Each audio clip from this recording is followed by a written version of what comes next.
Okay, so welcome back. This week's Torah portion is Bo, and the story continues with the plagues that were in Egypt, which we left off from last week. Should we start with a story? Maybe we should start with a story. I like starting with stories. So here's a story that is totally unrelated to the Torah portion, but happened a couple weeks ago, and I like sharing these kind of stories with y'all.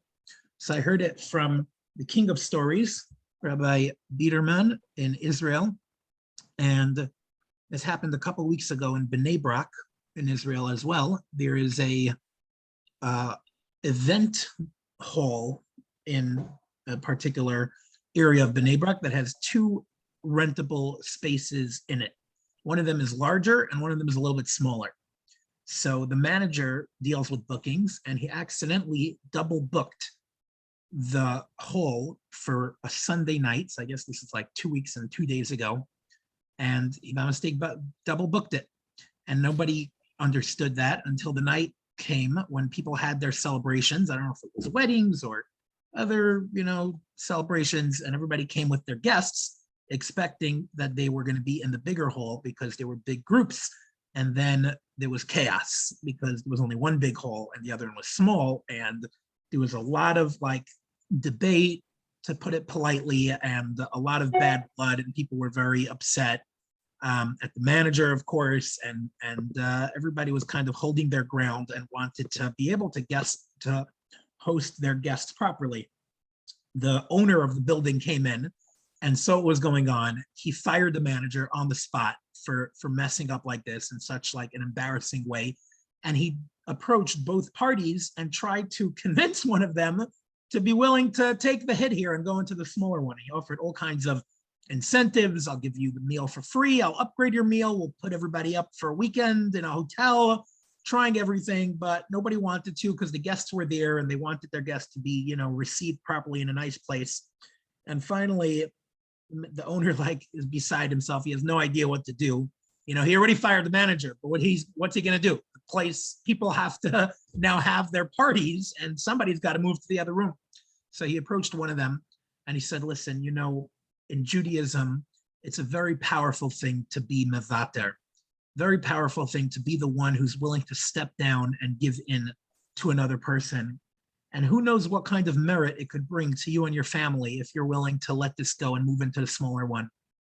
So the guy said, I hear you, but even if I agree, there's no way my wife is going to agree.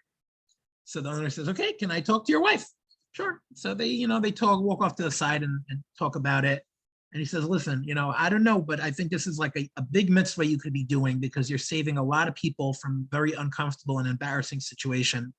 Is there no salvation you need at home? Is there no Yeshua that your family needs that maybe this could be a merit for?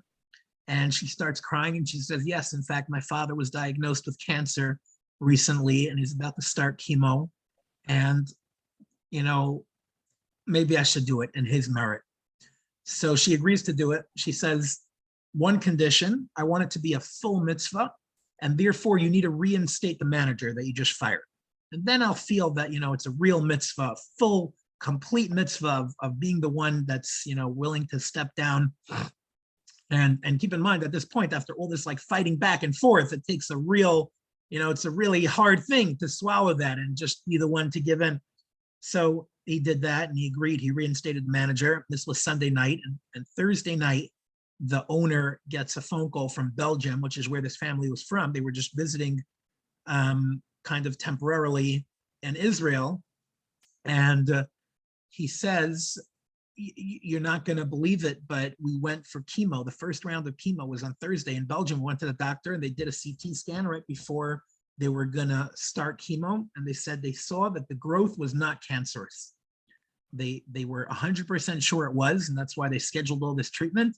But they saw that it was a mistake and it actually wasn't cancerous, or perhaps I should say it was cancerous, but miraculously, the creator of the world decided that merit was in fact enough for, to give this salvation to this family. So Rabbi Biderman was saying, he quoted from a rabbi that he knows, I'm not familiar with him, but a holy Jew, who said, I thought it was a very powerful idea, that if we need something that's beyond the scope of nature, we want to request something from Hashem that's beyond nature, we should do a big mitzvah for Hashem that's beyond our nature, that's beyond the comfort zone that we would normally step into, and do something that requires us to fight our nature, and then in exchange, Hashem will help us with something that appears to be beyond nature. So that's the idea I just wanted to share. Thought it was a pretty powerful story. So let's get into Parshas Bo. So the last three plagues is locusts, a swarm infestation of locusts that destroyed all the crops. Then we have darkness is the next one. Absolute complete darkness. It was 6 days. I actually, it's funny coincidence that this week of all weeks, I had the opportunity to experience complete and absolute darkness, which is actually not something you can easily get to. Darkness to an extent that there is absolutely no light in any amount whatsoever. I was on vacation a couple of days in a place called Alpha in Florida, about an hour west of Tallahassee. And I went to a park there, the place, I think it's Mariana, Florida, called Florida Cavern State Park. I don't know if anybody here was there. It's a beautiful park, but part of it is they have this huge system of caves that you get a guided tour through all these caves. So we're like deep in the caves, 30-minute walk through all these tunnels and narrow areas. And all of a sudden the guy turns and he says, okay, now we have the opportunity to experience absolute darkness. And he flips a light switch that controls all the lights in the area. And I put my hand like this in front of my face and I couldn't see it. Like it was absolute darkness. And I was thinking to myself, wow, on Parshas Bo, the Makkah of darkness, I get to experience what that's like. But I only got to experience the first level of that because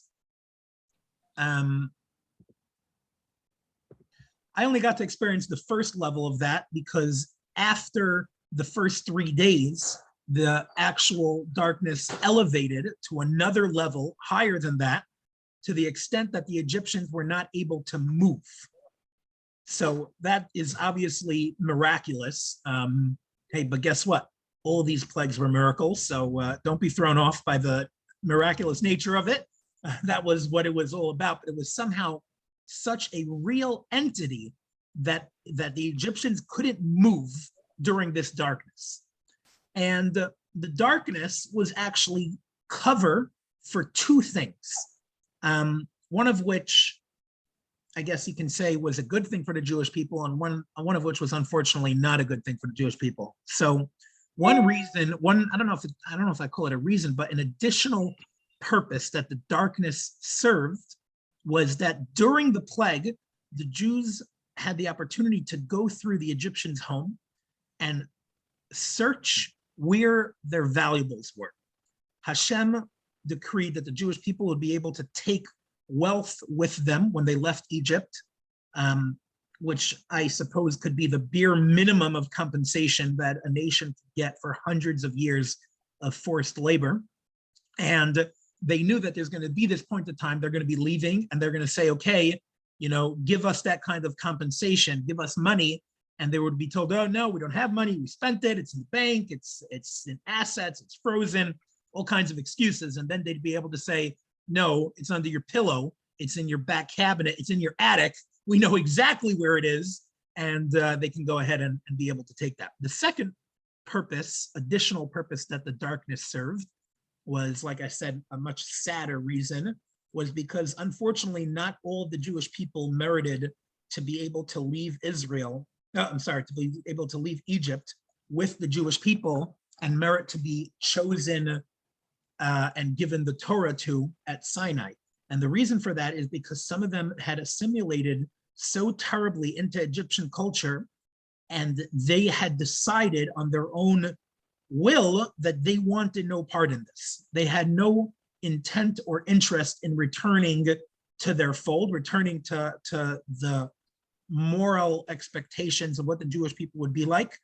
And therefore they didn't merit to be redeemed from Egypt, and they died in Egypt.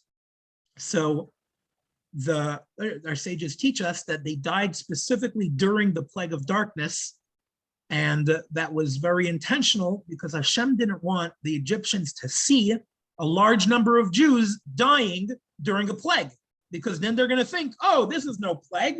This is for both the Jews and the Egyptians. You see how many Jews are dying here. So to save from that kind of embarrassment or that kind of perspective, they died and were able to be buried during the plague of darkness, which I should mention did not affect the Jewish people, as it was with every of the plagues. All 10 plagues did not affect the Jewish people at all. So that means even though, for example, the Egyptians' water turned to blood, the Jews' water remained water. In the case of darkness, the Jews were able to see, even if they were right next to an Egyptian who wasn't able to see, which obviously is all part of the miracle. So that's a little bit about darkness. And then we move on to the death of the firstborns. And there's an interesting discussion here over who was the one who carried out the different plagues, who was like the messenger for all of these plagues. So we know that in the beginning plagues, they were carried out by Moshe. That is, I think, the first 3.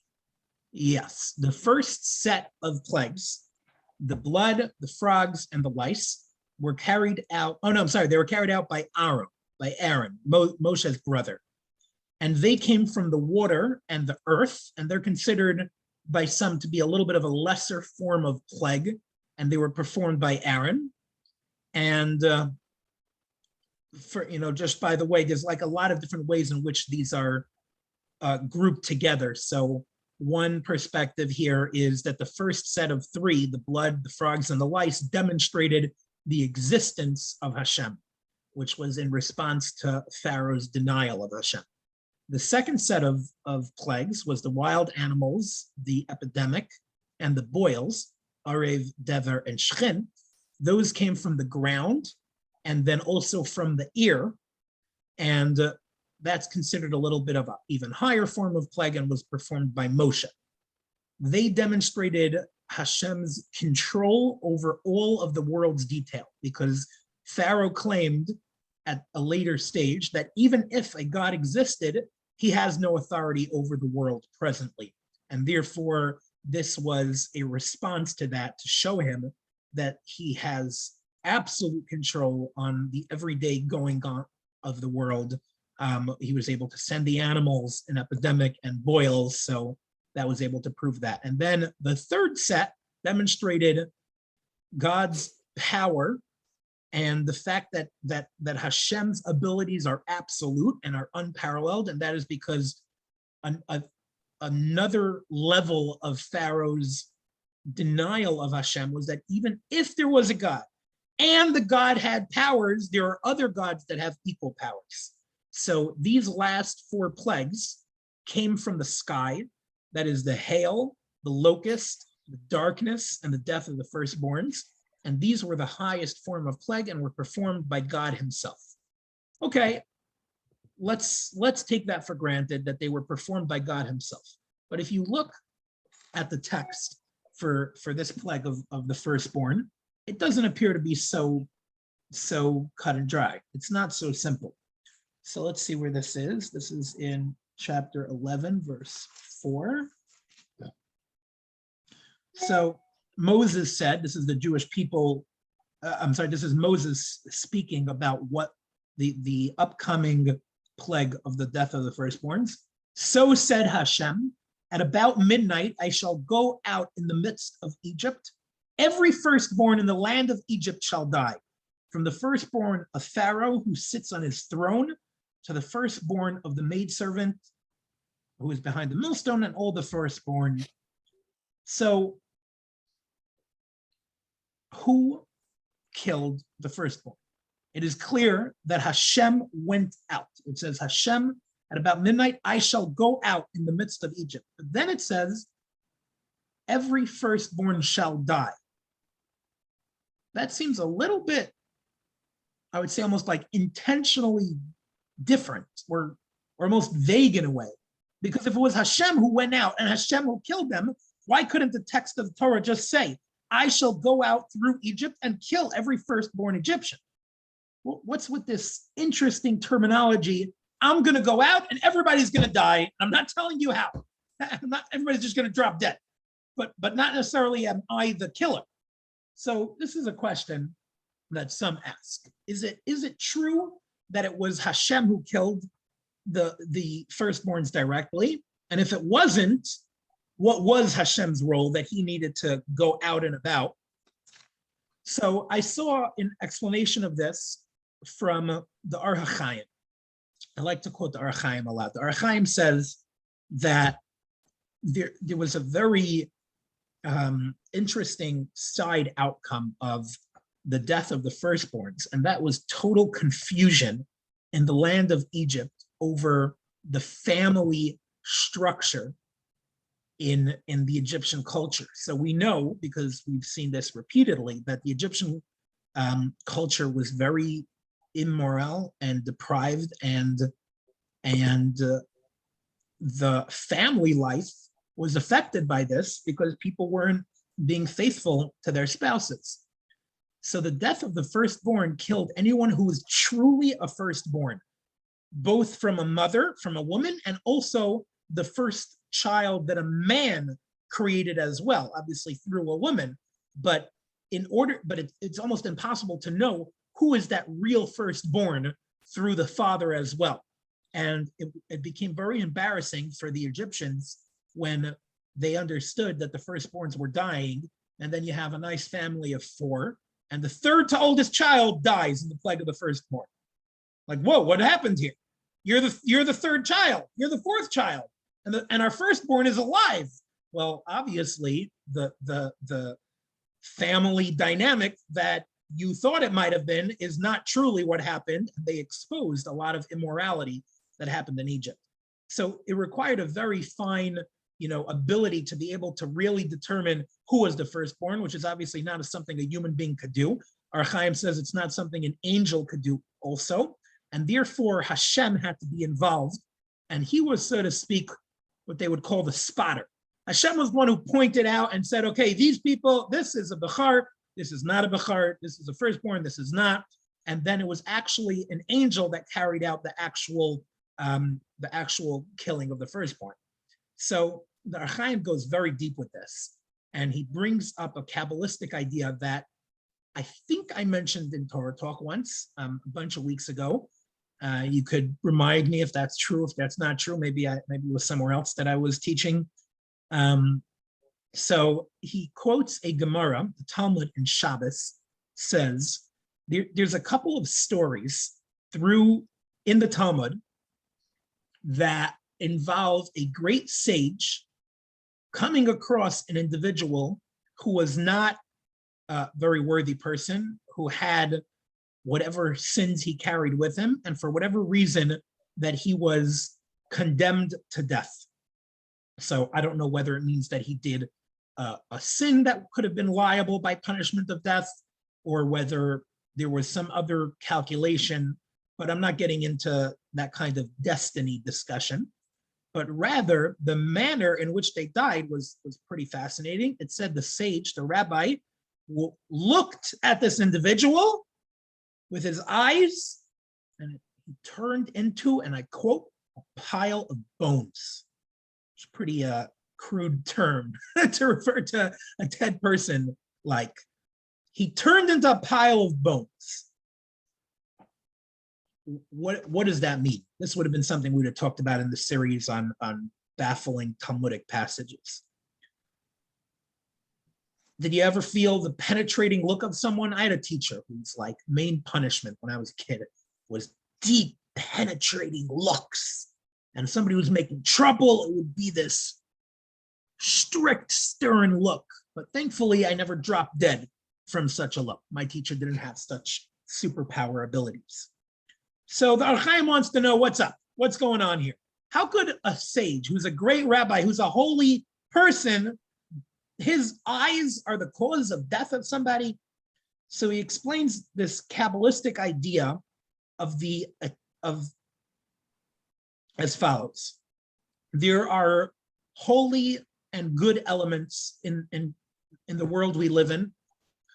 And just to mention, it's a little bit of a deep idea, so hold your hats on and think about it a little. And, Kabbalistic ideas, I say, take it or leave it. If you have trouble understanding it, you can just forget about it and move on to another idea. There are definitely deep concepts here. So he says there's good in this world and there's evil in this world. There's holy elements in this world and there's evil elements in this world. There is no such thing as a living human being that is 100% perfectly evil, because perfect evil cannot exist in Hashem's world. Hashem created a world where there are elements of and sparks of holiness throughout. If somebody truly loses their last spark of holiness, they will become an entity of evil, which is an entity of death, and they will drop dead. There's no such thing. There's no such thing as a living, completely evil creation.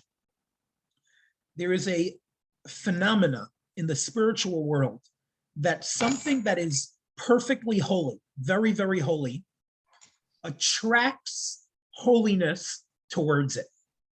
And therefore, you can have a phenomena where a great sage who represents absolute holiness approaches an individual who is mostly evil with a small element of holiness, and the element of holiness within that person will be magnetically attracted to the great sage and will leave the body of that person and be attracted to join the holiness that this great sage represents.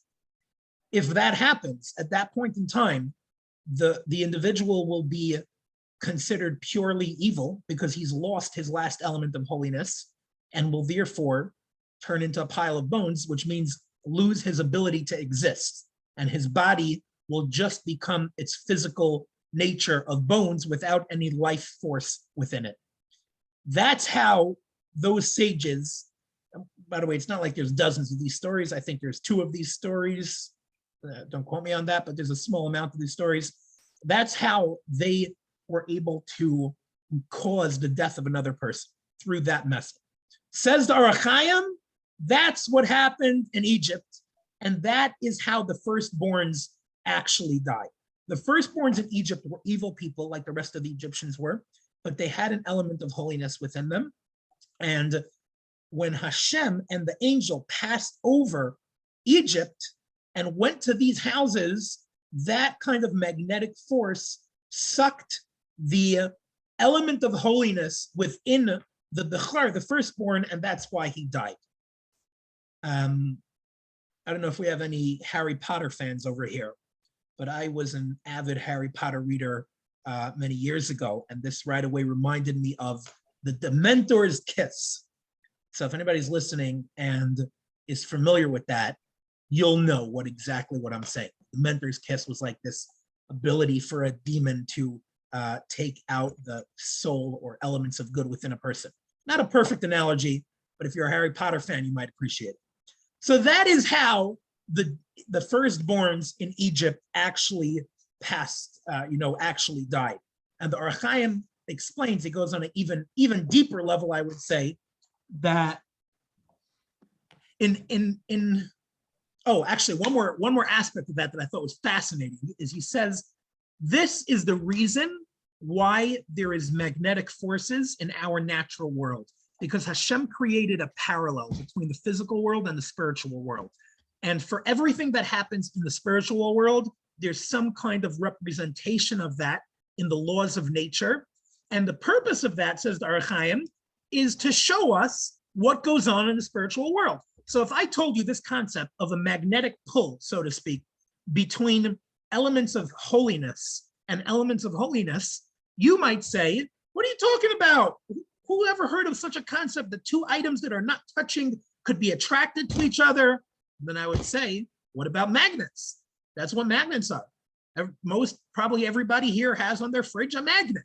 So the concept of a magnet on your fridge represents Hashem's desire that we be able to see elements of the spiritual world in the physical world to help us understand it better.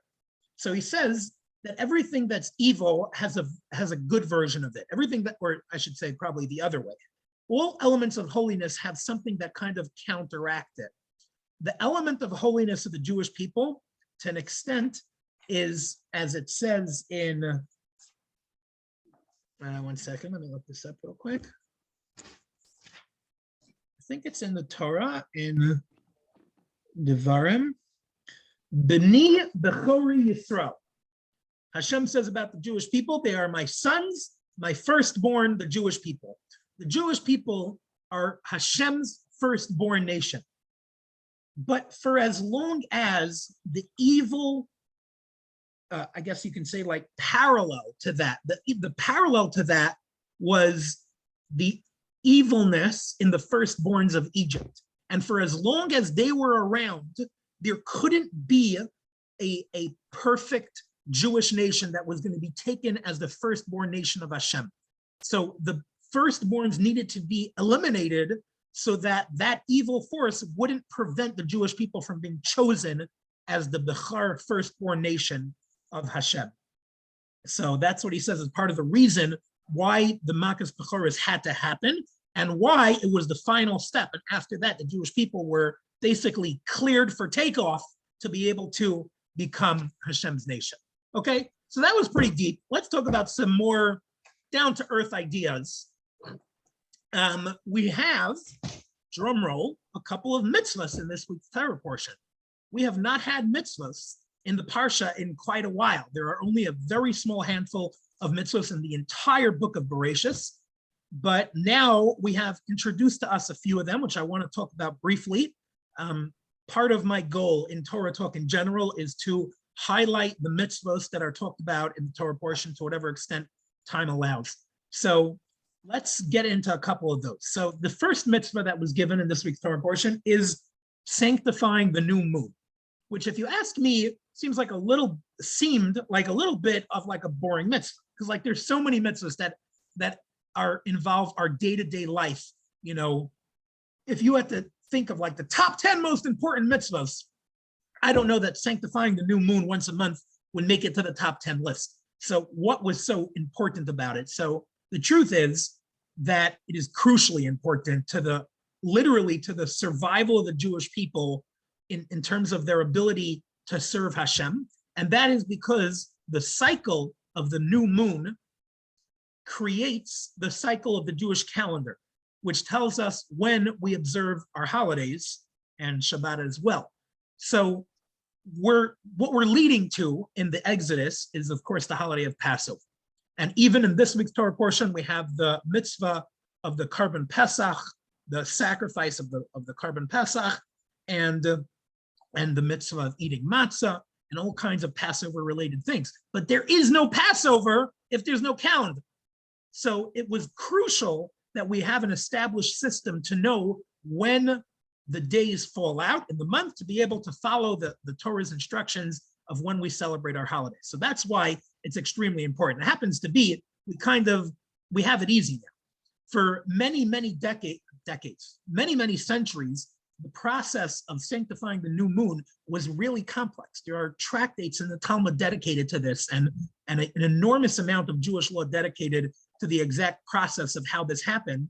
But basically, we had no modern calendar, so we couldn't know exactly when the moon renewed its cycle. We had to rely on witnesses who would look up in the sky and say, "Oh, hey, I see the moon is in the position that indicates a new month." They had to go to Beis Din. They had to go to a rabbinic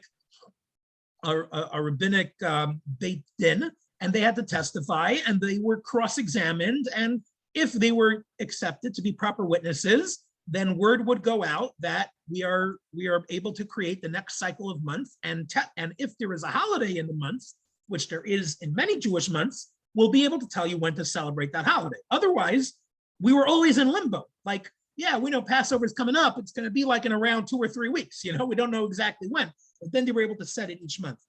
It came a point in time that the son of Rabbi Yehuda Hanassi, his name was Rabbi Hillel Hanassi, in his genius, was able to set a 19-year calendar cycle to be able to tell us when the Jewish year renews, when we have a leap year on the Jewish month, et cetera, without getting into all the details of it. So now we have it easy. So that's why, from our perspective, the sanctifying the new moon doesn't seem like the most major thing in Judaism, but in fact, it is the most basic component, if not for the fact that we got lucky and we have a calendar that does all that for us pretty much. So let's see what other mitzvahs are here. It's interesting. There's a couple of mitzvahs that are talked about outright, like sanctifying the new moon is one of them. Another one is the Karban Pesach and eating matzah, etc. And then we have a couple of mitzvahs that are hinted to, but not actually considered by the, there are different rabbis that make a list of all the mitzvahs, and they'll tell you where they are sourced. But for some reason, they don't source it from this week's Torah portion. Honestly, I'm not really sure why not. For one of them I do, for one of them I don't know. So just to jump into that a little. In this week's Torah portion is the biblical source for the concept that a mezuzah offers protection to the inhabitants of a home. And it's well accepted in Jewish, culture or tradition that a mezuzah gives protection. But that's not the context in which the Torah instructs us to write a mezuzah and put it on our door. That context seems to be as a reminder for us to always remember whose house this really is and who we are committed to. It doesn't say in the Torah, put up a mezuzah to give you protection. Nevertheless, so we'll accept that, of course, there's a very powerful component to mezuzah, is remembering Hashem. You walk into your house, you see your mezuzah, and hopefully it'll give us a reminder of who we are and what we stand for. But there is basis for this idea that mezuzah offers protection. And many say that the source for that, or I guess a biblical source for that, is in this week's Torah portion. Why? Because what happened at the plague of the firstborns? The angel of death, accompanied by Hashem, I guess we should say, were coasting through Egyptian airspace, picking off the Egyptian firstborns. But what happened to the Jews? They passed over the Jewish house. Hence the term Passover. It's unbelievable how the entire name for our holiday, one of the most important holidays in the Jewish calendar, is called Passover by this seemingly minor detail that the death of the firstborn skipped over the Jewish people. I say that because, like, as if that's the big miracle, that the Jewish firstborns didn't die. You know what else is a big miracle? The Jews didn't die in all other of the 9 plagues, and the Jews didn't die in the splitting of the sea as well. So that's why I say, like, from my perspective, this is not like the make it or break it component of everything, but that's still what gave the holiday of Pesach, Passover, its name. So how did the Jews put indicators on their doorpost that this is a Jewish home? They had the mitzvah to slaughter the Karban Pesach, the sacrifice, which they did the day prior, and they put a little bit of blood on the doorpost outside their house. And that was an indicator that this is a Jewish home. And it says, Hashem will pass through to hit the Egyptians, and when he sees the blood upon the door, he will see, this is a Jewish house, these are my children, and he wouldn't allow the destroyer to come into their house. So that's this idea that it offers protection. And I guess you can say the blood of the Pesach sacrifice was, or more specifically, the commandment to put that on the door of the home was a one-time mitzvah. It never had a repeat. In all the years of temple service, there was never a halachic requirement to put blood on a doorpost. That's not part of the program. So it was a one-time thing, and nevertheless, it offered protection to the Jewish people. How much more so will a commandment that is applicable in every single doorway of every single Jew's home, how much more so will that offer protection to the inhabitants of the house? That's the biblical source for this. So I thought it was a nice idea of what the mezuzah does. But like I said, this is not considered one of the mitzvahs of this Torah portion because it's not explicitly written that this is where you put on the mezuzah. The other, just to end off with one more thing, let's read the last verse in the Torah portion in Bo. So that is in chapter 13, verse 16. So it talks about like just the context of the paragraph or the last few paragraphs is talking about Hashem rescuing the Jewish people and taking them out. And then it says, it shall be a sign upon your arm and an ornament between your eyes. For with a strong hand, Hashem removed us from Egypt. So what does that represent? What are we talking about? Tefillin. What goes on our hands and between our eyes? That is how we wrap tefillin around our arm and up on our hairline between our eyes. So there's a connection between tefillin and the Exodus. What is that connection? So the Ramban talks about it, Nachmanides. What are tefillin? Tefillin are these texts that are written on parchment in the same manner that a Torah scroll is written. There are 4 portions, they call them parshas, but 4 different paragraphs that are written in these parchments and are put into this black leather box, and that is what tefillin is consisted of. What are those four quotes or paragraphs? So the first 2 is the first 2 paragraphs of the Shema, and that is considered crucially important Jewish texts because it reinforces very, very core beliefs in the existence of Hashem, believing in Hashem, and our responsibilities towards Hashem. And included in that is our requirement to follow the ways of the Torah and to follow the mitzvahs, and the concept of reward and punishment. And these are very basic components to Jewish faith. Number 3 and number 4 are these 2 ideas that are in our Torah portion. They're referred to as the Hayaki Yiviacha and the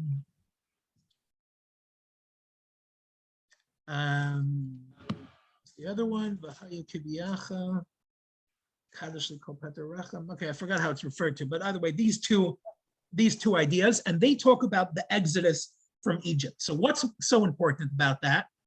That is because before the miracles that Hashem performed in Egypt, people had all kinds of reasons why they didn't want to believe in the concept of a God. And it didn't take long after the creation of mankind before people were already worshiping idols. And there are many ways that people didn't believe in a God. Some was a claim that the world always existed and there's no creator. Others might say there is a creator, but he's not aware of daily occurrences, or he takes no involvement in human affairs, or that there's no reward and punishment. So the Exodus and all the miracles that came along with it is a rebuttal to all of these notions. It shows that Hashem has absolute full control over every single component of nature. And if you go through the plagues, you'll see that nothing is untouched. Everything from weather phenomena, water, animals, human beings, even lice, things that are tiny and small, the wind, light and darkness, there's nothing that isn't touched by one of the plagues. So the Exodus is a rebuttal that God has full control over every single aspect of nature, and he has the ability to intervene when he chooses to, and he doesn't intervene when he doesn't choose to. And he mentions an interesting point. I want to quote you from the Ramban, in English translation. The open miracles of the Exodus seal into our awareness that God rules his universe, and the only difference between nature and miracles is that we are accustomed to the former and startled by the latter. And if you think about it, okay, we think about our belief in God. If we believe in God and we believe that he has the ability to, that he is involved in our world, that means that he can do anything. The fact that most of what we see, or in our day and age, all of what we see, follows the laws of nature isn't any different than were Hashem to decide to at any point not follow the laws of nature. What I mean to say is, it wasn't harder for Hashem to hurl flaming ice balls down from the sky in the plague of Barad than it is for him to cause rain. It's not harder for Hashem to turn water into blood than for Hashem to keep water as water. There is no distinction. There is no easy, hard. There is no, this I could do, but this is hard to do. We're talking about the Almighty who can do anything. So the only people who see a difference between nature and miracles is me and you. It's us small-minded human beings who live in a world of nature. We're baffled by the existence of a miracle. But for Hashem, it's not anything tough and it's not anything difficult. So these concepts as such integral parts of our faith are written in tefillin. And that's why the text in the tefillin is so important, and why tefillin is a very special mitzvah.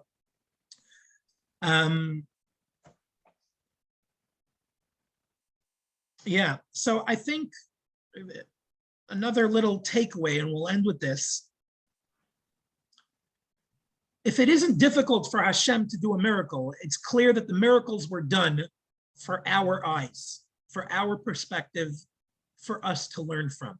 And I think it's important as we go through these Torah portions of the Exodus to realize that there's a message to us here that is so important for us to internalize. So many mitzvahs tie back to the Exodus. This is like the fundamental story which created us as a nation. Quite literally, this is what led to us being chosen and created as a nation and given the Torah. And that's why it's important that we don't forget it and that remember it, because this is the creation of our very identity. Okay, that's all for today. Anybody have any questions? Happy to take